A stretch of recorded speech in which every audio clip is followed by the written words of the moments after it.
Hello everyone, Adelina here for EllenHudson.com, celebrating the 12 tags of Christmas. Welcome to day 5 of our celebration. My tag is inspired by the Christmas carol Jingle Bells. It features 3 penguins from the Mama Elephant Little Penguin Agenda stamp set, making spirits bright around a cozy fire.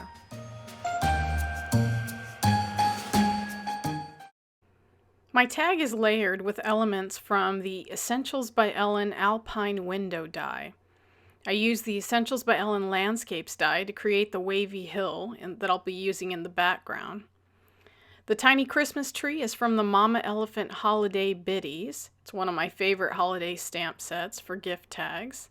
And the tiny penguins are from the Mama Elephant Little Penguin Agenda. That's another stamp set that I think is going to become one of my go-tos over the holidays for gift tags. The wavy hill is colored using one of the Picket Fence's life-changing brushes. These are my go-to tool when I want to add just a soft layer of color to my card. So they're great if you want to add a hint of pale blue on a snowy hillside.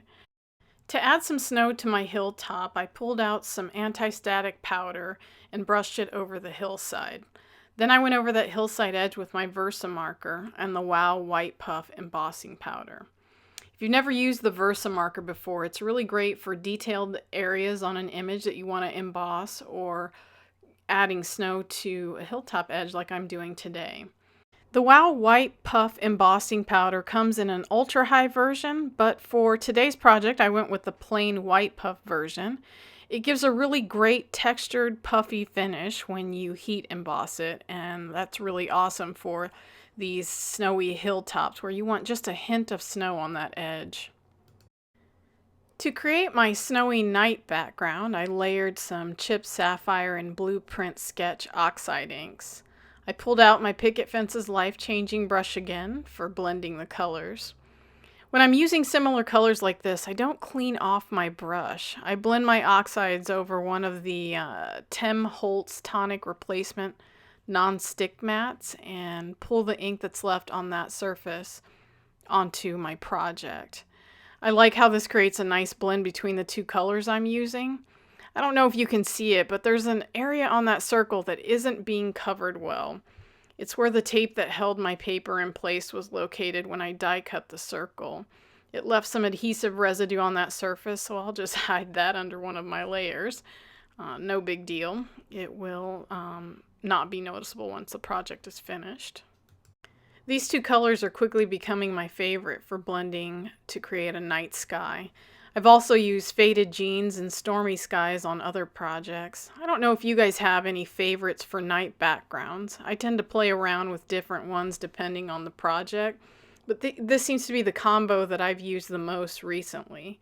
If you have others that you want to share, I'd love to hear about them in the comments. Once my night sky was complete, I pulled out my water brush and some white watercolor to create some snowfall. The amount of water I add to the paint varies depending on how much splash I want. Adding more water allows you to lightly tap that brush and get lots of tiny splashes. That's what I went for here today. You can see when there was less water on the brush, I hit it a little too hard and those spots are a little bit larger, but they still worked, and some of them left some nice water splashes on the oxide. I went through the same process of adding the tumbled glass distress oxide to the other hilltop and added some white puff embossing powder to that side as well. The house on the front layer will be covered by a Christmas tree, and I'll show you how I did that later in the video. To assemble my layers, I started by playing around with how I wanted them positioned on the tag. When I'm adding foam tape to these curved surfaces, I always take the backing off of both sides of the adhesive because I find that it kind of curves around that edge a little easier. So then I layered that on top of my background, being careful to make sure that that high hilltop is directly behind that house because I wanted that penguin to kind of sit up above the other two. Then I took my stamped images and started locating them on the tag to kind of decide exactly where I wanted them to sit. And so what I decided when I had started making this tag is that I didn't want that house there. I knew that I wanted a Christmas tree in that position. And so what I did is use the house on that front layer as a landmark for where the tree would be located. And here I'm trying to decide where that little guy with the coffee cup would be. And I decided he'd have some fun sitting around the fire with his buddy roasting a marshmallow. I just thought that was really cute. So then I went through and colored all my images with Copic markers, and I'll have the colors that I use listed below. And then once I got those colored, then I started applying the images directly to my tag.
So once my tag base was complete, I cut out a large stitch circle tag by Lawn Fawn and adhered it to the back of this tag base.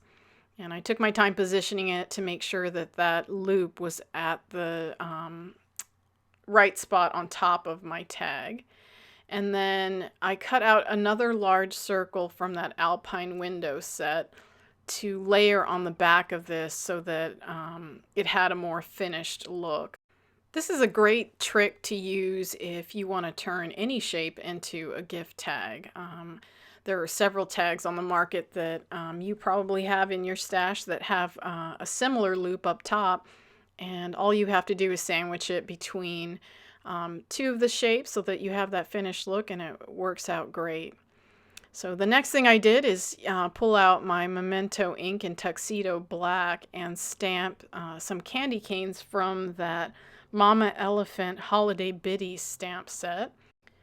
Once those images were stamped, I pulled out my R29 Copic marker and colored the candy canes, and then stamped the sentiment peace and love on the bottom of that tag.